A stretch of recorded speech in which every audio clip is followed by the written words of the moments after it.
lo recibí así con todo mi amor a Joaquín, porque nos trae a un personaje de esta casa, alguien que ha construido gran parte de lo que somos, a nuestro gran ruso Rosenkopf y aquel que nunca falte. Pero le decía, bienvenido Joaquín. Gracias. Buen día. Te decía que cuando me dijeron un libro de Rosenkopf, dije, bueno, yo ya conozco mucho de Mauricio, es parte nuestra, no me va a sorprender. Y de verdad quiero decir que el nombre del libro es espectacular, Un barrio llamado Rosenkopf, porque el libro habla sin duda de la historia de Mauricio, pero también habla de eso que vivimos todos nosotros, de esa realidad de otros barrios en los que el almacenero del barrio era un personaje en sí mismo, era también nuestro defensor, en el que nuestras familias marcaban un poco el camino de lo que nosotros debíamos ser a nivel no solamente humano, sino profesional, y muchas cosas más. Así que felicitaciones por ese trabajo, Joaquín. Gracias. La verdad fue titánico, en el mejor de los sentidos. Un saludo al ruso que nos está mirando. Acabo de cortar con él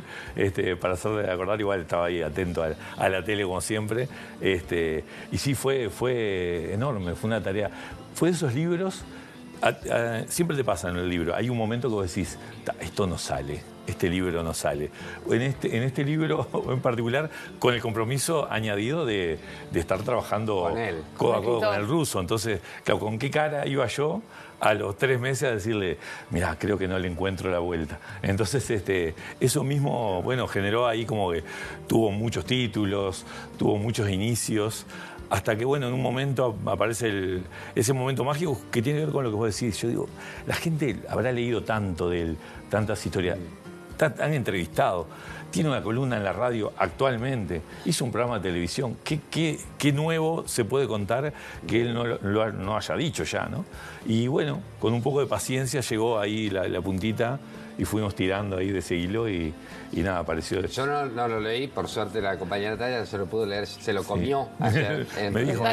Lo devoré. Pero ¿por qué el barrio tanta importancia? Porque primero estaba muy claro, eso habíamos pactado entre los dos, que la palabra barrio tenía que estar en el título. Me parece que era, aparte, como el punto más en común que teníamos los dos, que sí, yo creo que tiene que haber como una sintonía entre el autor y el tema, el autor y el hecho artístico, hay como una hermandad. Y yo con el ruso teníamos varias, pero una de las que encontramos más fuertes era el barrio, ¿no? Mi vínculo con mi barrio, con el cerro, el vínculo con sus barrios en realidad. Entonces yo empecé releyéndolo y hablando con él, me daba cuenta de que así como García Márquez tiene a Macondo o Onetti a Santa María, él tenía un lugar literario que era su barrio, donde había encontrado, había podido dibujar a través de sus personajes y de las historias un barrio que es difícil de localizar geográficamente porque está hecho de varias zonas de Montevideo, inclusive de lugares que no son Montevideo y que viajan adentro de él al punto tal de que viajaron cuando estuvo metido entre un pozo, ¿no? En ese lugar totalmente inhumano, donde ninguno de nosotros capaz que hubiera sobrevivido, él estaba habitando un lugar literario, artístico, que fue realmente mágico. A mí me pasa cuando preparo una entrevista central o cualquier entrevista que busque llegar a la esencia o algún punto que sea nuevo para la gente, eso de que ir para atrás muchas veces explica parte de lo que es el personaje, su actualidad. Y hay mucho de Mauricio que yo conocía, pero hay mucho de Mauricio que conocí a partir de tu libro y que entendí y que agradecí y que reverencié a partir de eso, que explica mucho de lo que pasó luego con su vida, ¿no? Eso de una familia de inmigrantes escapadas del nazismo, de vivir en un barrio, de tener un hermano mayor que era el emblema de la familia, de perderlo a temprana edad. Muchas de las cosas que de repente no conocíamos de Mauricio y que también, no estamos hablando del pasado, eran cosas que después Mauricio en sus penurias, en su locura, en su demencia, también las hizo presentes para sobrevivir. Claro. Yo creo que también hablando de esto, de las cosas que tienen en común, nos pasaba. Yo también soy hijo de inmigrantes, aunque bueno, si tus padres hablan gallego, capaz que es más cercano, pero sí tenés esa sensación que está como muy presente en el libro de qué esperan tus padres de vos. ¿qué es lo que quieren tus padres? Ellos que vienen del sufrimiento, en nuestro caso la posguerra, en el caso de ellos, ¿no? de Polonia, de esa Polonia además, ¿no? El escape, el hambre, de ese todo. escape, de que no sabes qué va a pasar con tu familia, que te enterás que tu familia se muere, de esa forma además, ¿no? En los campos de concentración, con toda esa dureza, y tener que en cierta forma la deuda de compensar, cómo compenso yo a mi familia. En mi caso, soy odontólogo. O sea, Claro. ¿por qué se creen que soy odontólogo y no ejerzo?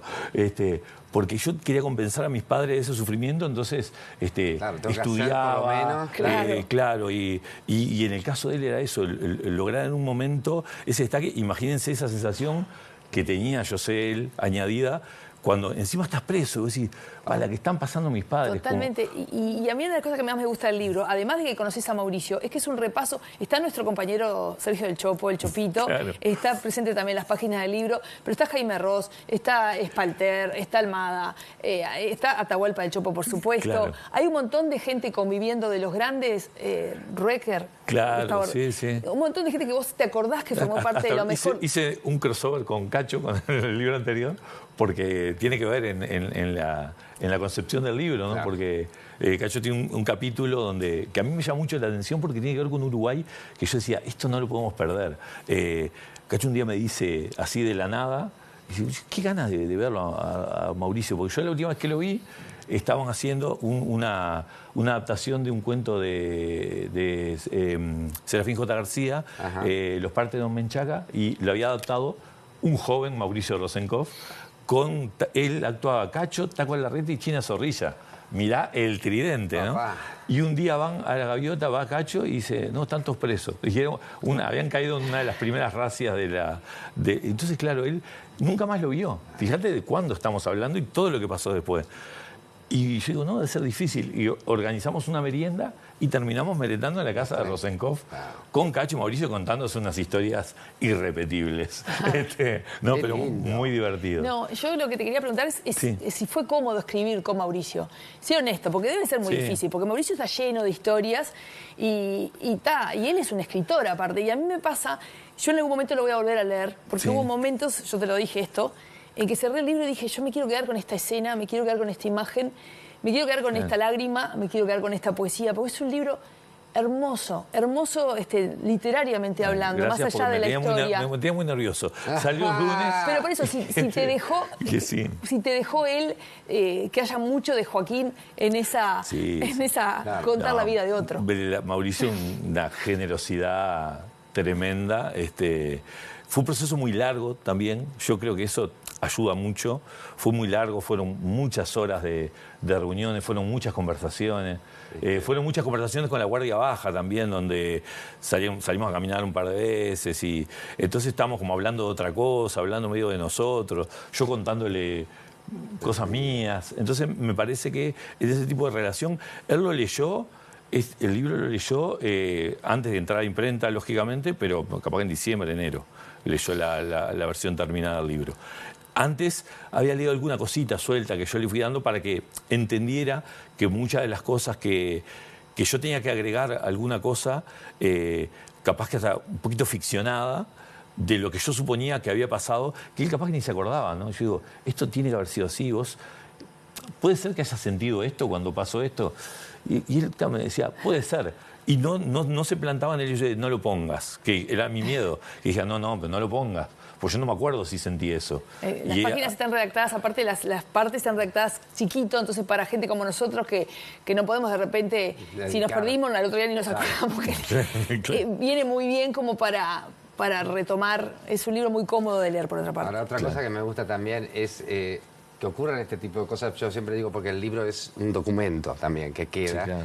porque es memoria viva, Mauricio. Entonces vos estás al lado de un tipo que es la memoria viva. Que aparte, Mauricio, amigo de Peloduro, de Benedetti, Claro. o sea, él cuando te nombra su círculo, y yo, es algo que me fascina de él, que un tipo que se codeaba con esa gente, o sea, trabaja con Jaime Ross y eso, y sin embargo sus referencias intelectuales son el Macho Gutiérrez, que se paraba en el bar de la esquina, o el Tito Ferme, que era uno o que... el Fito, su amigo de la infancia. O el Fito. Que no sos vos, pero es un Fito. No, por favor. Pero es un Fito, pero más es joven. un amigo de la infancia. Que, claro, eso a mí me pasa. Vos transcurrís por un montón de ambientes, llamarlos artísticos inclusive, pero mis dos amigos siguen siendo Fernando y Daniel, que son mis amigos del Cerro, que íbamos a la escuela y al liceo juntos de toda la vida. Entonces yo ese código lo entiendo por qué te pasa eso. Entiendo lo increíble que es que vos salgas de 10 años de estar preso, te sientes con su Fito o con mi Fito, y a los 10 minutos como si no te hubieras separado nunca. Te pasa con tus mejores amigos.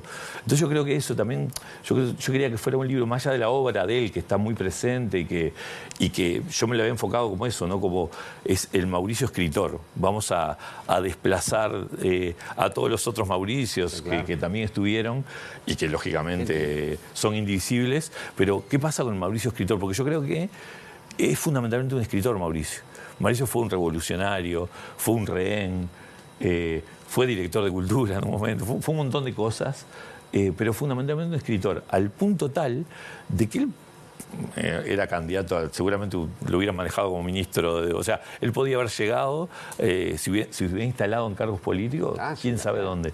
Sin embargo, estaba como en ese mundo, esos códigos, y eso a mí me parece admirable, capaz que más en el mundo de hoy, claro, ¿no? es el creador del programa Esquinas, o sea, esa lógica del barrio ha sido un eje siempre de Mauricio. Fíjate, hasta el nombre es maravilloso, ¿no? Pará, escuchá, ¿y esto ya lo presentaron? ¿Ya lo puedo comprar? ¿Ya están...? No, está, no. el lunes sí, se distribuyó... No, el lunes pasado. Está hace 2 días. Está calentito. De hecho, ¿sabes los nervios que da? Que entras a las redes, pues también... Yo, en cierta forma, sería como el nexo, ¿no? Esa generación y la generación pasada. Entonces, tengo Instagram y ese tipo de modernidades. Claro. Entrar a las redes y ver tu libro en las librerías y decir, acá esto está complicado. Lo presentamos el 22 en la Fundación Mario Benedetti, a las 6:30 de la tarde. Vamos a estar ahí con el ruso. Y después, a fin de mes, hay APLU, que es el Congreso de Profesores de Literatura del Uruguay, que creo que es 24, 25, 26, y el tema del Congreso es Mauricio. ¡Qué cogote! Entonces se presentó, sí, está agrandado. Le mandamos un beso gigante, forma parte de nuestra historia. Así que muchísimas gracias, Joaquín, por estar. No, a ustedes. Gracias por haberlo leído. Por favor, fue un placer, de verdad que fue un placer. Una alegría. Nosotros ni siquiera les vamos a contar lo que hay mañana porque no tenemos tiempo, porque ya se acabó el programa. En realidad ustedes están viendo un holograma, señores y señores. Así que muchas gracias, compañeros. Muchas gracias a ustedes por estar ahí.